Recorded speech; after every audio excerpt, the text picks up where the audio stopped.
Montana Territory, July 1871. The first shot cracked through the cottonwoods just after sunrise, and by the time the second rang out, Helena Hartley had both her children pressed into the dirt behind a wagon wheel, her hand firm on their backs.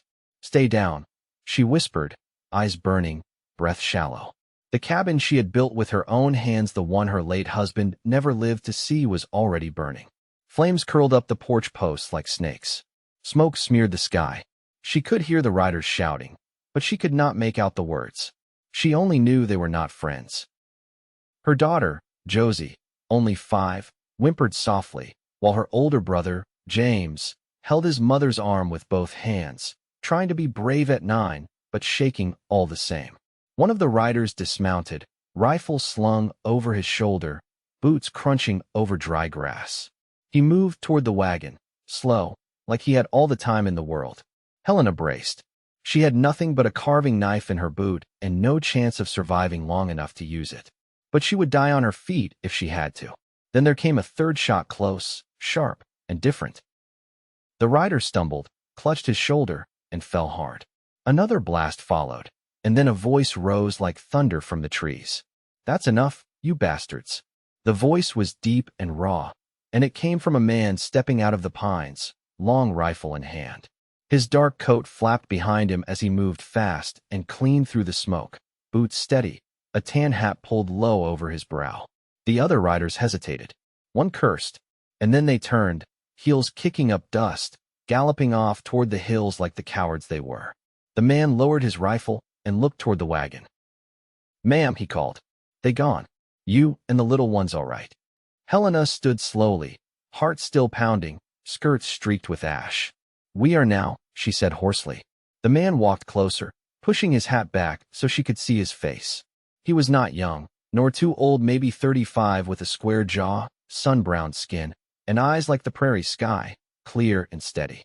"Name's Callum Dorsey," he said. "Ranch up near Bear Creek.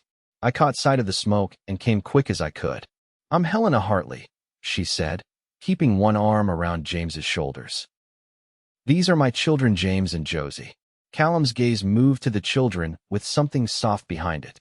"You all got somewhere else to go?" Helena shook her head once. This was it. Callum glanced back at the burning cabin. "Then you best come with me. I have room, and I do not leave folks stranded." She hesitated, pride thick in her chest. But Josie was already coughing from the smoke, and James looked up at her with wide, scared eyes. She nodded once. Callum's ranch was tucked in a green bend of Bear Creek, about an hour's ride from where the fire had eaten her life. It was nothing fancy, one long house with a wraparound porch, a red barn, and open fields dotted with cattle, but it was clean and quiet and safe. He got them settled into the guest room without fuss. Helena bathed the children while he hauled water and laid out bread and butter on the table. He never asked questions she was not ready to answer. That night, after the children slept, Helena sat on the porch steps, arms around her knees, watching the moon rise. Callum came out with 2 tin mugs of coffee and handed one to her. "You do not have to talk," he said, sitting beside her. "But I am here if you want to." She took the mug and wrapped her hands around it.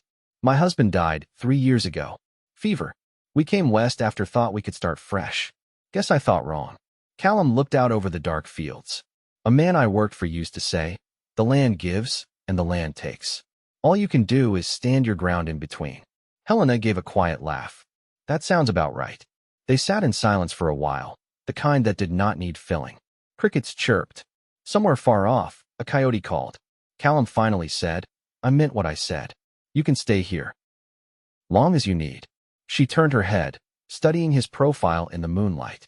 "Why are you helping us?" "Because you needed help," he said simply. "And because I know what it is to lose more than you think you can survive." He did not say more. He did not have to. Over the next weeks, Helena worked beside him. She helped mend a fence while the children chased chickens. She cooked supper while Callum hauled feed. James took to following him around, asking about cattle and horses, and Callum always answered with quiet patience. One evening, as the sun dipped low, Helena found Callum in the barn, rubbing down his bay gelding. He looked up when she stepped inside. "You always work this late?" she asked. He smiled a little. "Only when I am trying to think." "What about?" He paused, then wiped his hands on a rag. About whether you would let me fix up that back cabin. It is small, but it could be yours. Something of your own again. Helena blinked. You would do that? I would, he said. And I would not ask anything in return. Except maybe.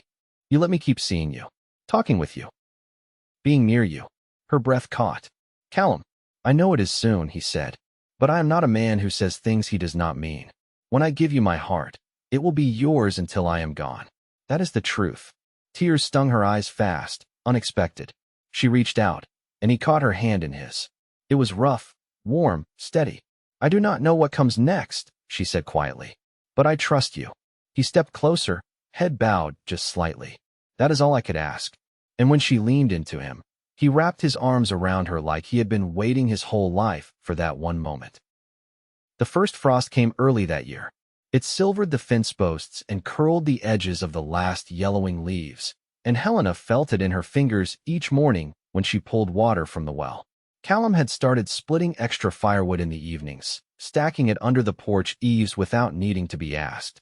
There was no ceremony to the way he helped, no expectation. He simply did what needed doing.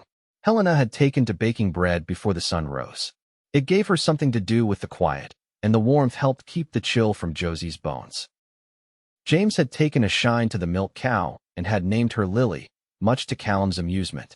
He let the boy lead her to pasture each morning, eyes always watching from a respectful distance, like he knew the boy needed that work to feel useful.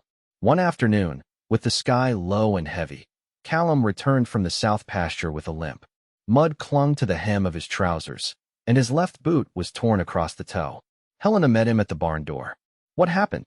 Stepped in a badger hole, he said, brushing off the concern with a wave of his hand. Twisted the knee some, that's all. You're favoring it. I'll be right by morning. But he winced when he dismounted, and she caught the stiffness in his jaw. You'll be off it tonight, she said, already turning toward the house. Sit by the fire. I'll bring salve and a basin. He didn't argue. Inside, while Josie napped and James read aloud from a worn schoolbook on the far side of the room, Helena knelt by the hearth with a clean cloth and a tin of bear grease she'd rendered last spring. Callum sat with his legs stretched out, his boot off, the damp sock pushed down. You ever listen when someone gives you advice? She asked, dabbing the swollen knee. He raised an eyebrow. Only when it's earned. She looked up at him, her fingers pausing. And have I earned it? His voice dropped, quiet. In every way that matters. The fire popped, and neither of them moved for a long moment. You always been alone out here? She asked finally. I had a partner once, he said. Built this place with him. He headed east 5 winters back, said he missed trees that touched the sky. And you stayed. I'm not made for crowds or cities. I need open land and quiet mornings. I figured if I stayed long enough, something would grow besides cattle. She wrapped the cloth tighter and set it aside. And has it? His eyes found hers, steady and unhurried. It has now. She didn't look away. You don't rattle easy, do you? I've seen enough to know what's worth holding on to. They didn't speak again, but she didn't move away either. Her hand rested against his shin, and his fingers brushed the edge of her sleeve just once, light as breath. That night, after the children were asleep, Helena stepped out into the cold with a lantern and walked the short path behind the barn. Callum had started repairs on the small cabin 2 days ago, and she wanted to see how far he'd gotten. The door creaked when she pushed it open. Inside, a new stovepipe gleamed faintly in the lantern light. The floor had been swept, the cracks in the walls chinked with fresh mud and moss. A cot stood beneath the window, frame sanded smooth. She touched the edge of the sill, heart aching in a way that wasn't pain at all. The next morning, when Callum came in from checking the traps near the creek, he found her at the table with Josie in her lap and James feeding the fire. There's a cabin waiting, she said, her voice low but sure. And I think I'd like to share it. With someone who knows what quiet means. He set his rifle by the door, took off his hat, and crossed to her. I've built things with my hands, he said. But I've never built a life. Not like this. Then we'll learn together. He reached for her hand, and she let him take it, fingers lacing together, steady and warm. She didn't cry. He didn't kiss her. They didn't need to. It was understood. By late September, the cottonwoods along Bear Creek had turned gold, and the wind carried the first breath of winter. Helena had moved into the cabin Callum restored, and though it sat only a stone's throw from the main house, it felt like stepping into a life she'd built with her own 2 hands. Only now, she wasn't building it alone. That morning, Callum didn't come in for coffee. When James returned from checking the snares, he set a small hare on the butcher block and said, "He took the wagon north." Said something about the mill. Helena wiped her hands on her apron. "Did he say when he'd be back?" James shook his head.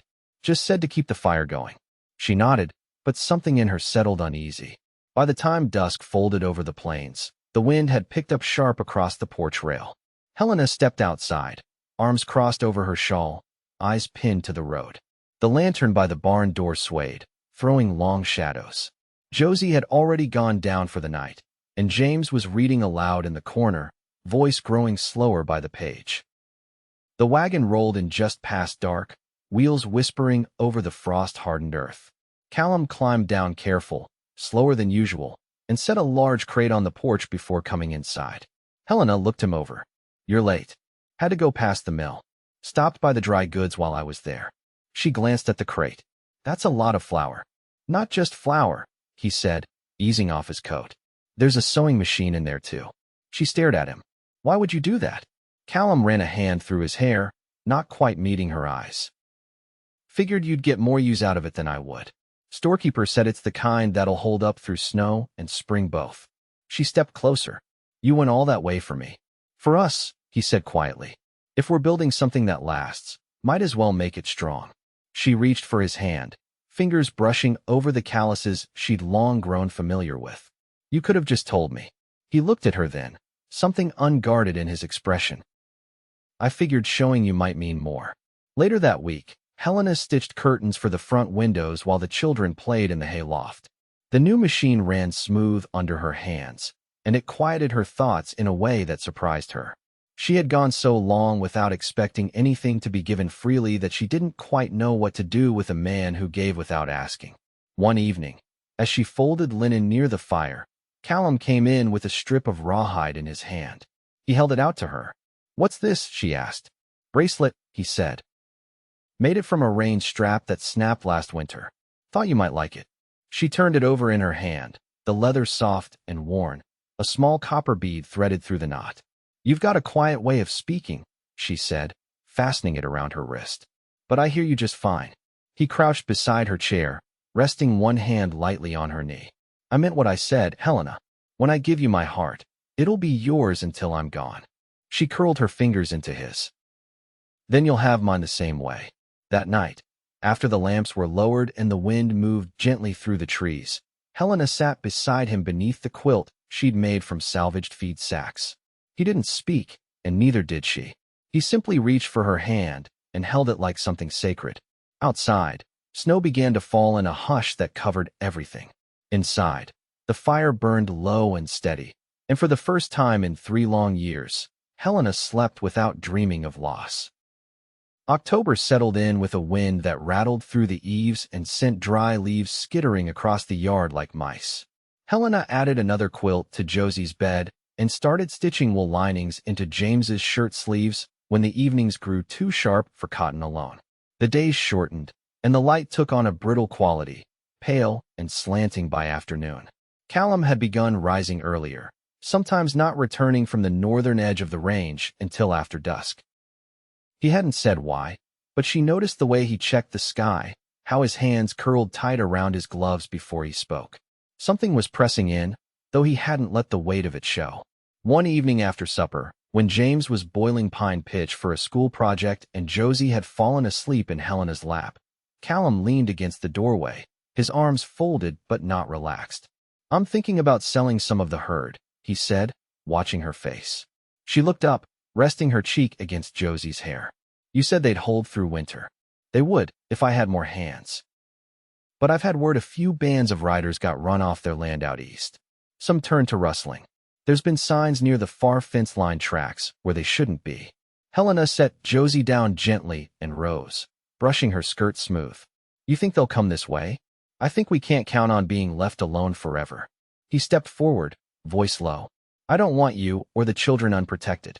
If the herd draws trouble, I'd rather lose stock now than draw blood later."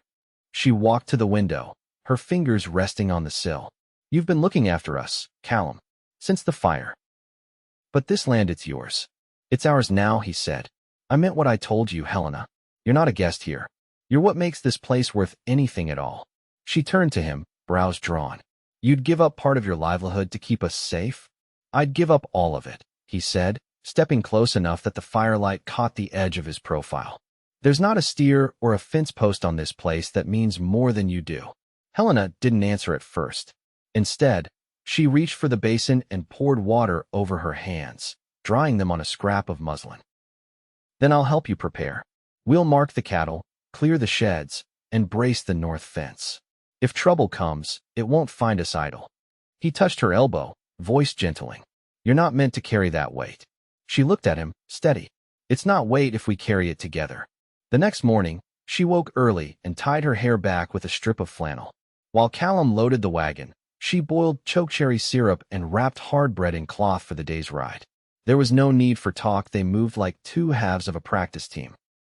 By midday, they'd reached the high meadow where the cattle grazed. Snow lay in patches where the sun hadn't touched, and the wind carried the scent of old pine. Callum moved among the herd with quiet efficiency, checking hooves, noting tags. Helena watched him, the way he crouched low to check a calf's leg, how he whistled through his teeth to call an ornery bull back in line. He caught her watching and tipped his hat back. "You always this handy with rope?" "I used to tie bundles of sweet grass tighter than a preacher's jaw," she said, tossing the lead line over her shoulder. He grinned. "I should have known you'd be good with knots." That night, they camped by the creek, the cattle penned close and the fire ringed with stones. Josie curled up in Helena's shawl, her breath soft and even, while James stirred a pot of beans and listened to Callum talk about the river bends near Judith Gap. Helena sat beside him when the fire burned low, her knees drawn up beneath her coat. "You ever think about leaving this place?" she asked. Callum poked at the coals with a stick. "I used to. Thought maybe I'd head south, find land near the Pecos. But I never did." "Why not?" "Didn't mean anything, not without someone to build with." She watched the firelight flicker across his jaw. "You think we'll be enough?" He looked at her then, eyes tired but clear. "I don't need more than what's already here. You, the children, these hills. That's all I ever wanted even before I knew it." She leaned her shoulder against his. "It's a hard thing, finding someone whose quiet fits your own." He turned his head so his mouth brushed her temple. "When I give you my heart, it'll be yours until I'm gone." She closed her eyes, the words settling into her like warmth. "Then I'll keep it like I'd keep fire through a blizzard." And when he kissed her, it wasn't rushed or eager. It was careful, reverent, like he was placing something sacred in her hands and trusting she'd never let it fall. The first snow laid itself down in a quiet hush, blanketing the sloped fields and softening the world to stillness. Helena stood at the edge of the porch with her shawl drawn snug and her breath visible in the morning air, watching Callum drive fence posts into the frozen ground, each strike deliberate, shoulders squared against the cold. The barn roof bore a clean white coat now, and Bear Creek had narrowed to a dark ribbon under a lace of ice. Inside the cabin, Josie was bent over a scrap of paper, tongue poking out as she copied letters Helena had taught her the week before. James sat by the hearth, whittling a sliver of pine into a shape he wouldn't name yet. Helena had long since stopped asking. He'd show her when it was ready. She stepped back inside as Callum crossed the yard. He stamped snow from his boots and brought with him a gust of wood smoke and wind. In his hands, he carried a bundle wrapped in rough canvas. "I found it behind the old tack shed," he said. "Looks like someone stashed it there years back. Might have belonged to the men who lived here before me." He unrolled the canvas on the table, revealing a set of iron tools, a draw knife, a hand auger, and a molding plane, their handles worn smooth with use. Helena traced the edge of the plane with her fingers. "These are well kept. Whoever left them knew what they were doing." He nodded. "Could be useful if we're thinking of adding to the cabin come spring." "We?" she asked, glancing up. Callum leaned his hip against the table. "I've been thinking. This place, it's quiet, sure, but it's not set up for growing children. James will need a room of his own before long, and Josie should have space to keep her books and things." Helena folded the canvas back over the tools. "You've thought ahead." "I've watched you," he said, voice low. "The way you plan, The way you keep things in order. You don't leave room for chance. I wanted to make sure you knew I see it. She reached for his hand, the same hand that had built the porch railing, patched the roof, and held her steady in the dark. I never expected to have anything settled again. But now, when I think about the years ahead, I don't feel afraid of them. He drew her in close, resting his forehead against hers. I want to marry you, Helena. The room went quiet, even the fire seeming to still. She didn't speak at first. She simply held him, arms wrapping around his waist, her fingers curling into the wool of his coat. When she did find her voice, it was soft and certain. Yes. They told the children that evening. James sat up straight, eyes wide, then grinned in a way Helena hadn't seen since before the fire. Josie clapped her hands and asked if she could wear her blue ribbon. Helena promised she could. Callum spoke to Reverend Harlan the next morning, and the wedding was set for the last Sunday before Christmas.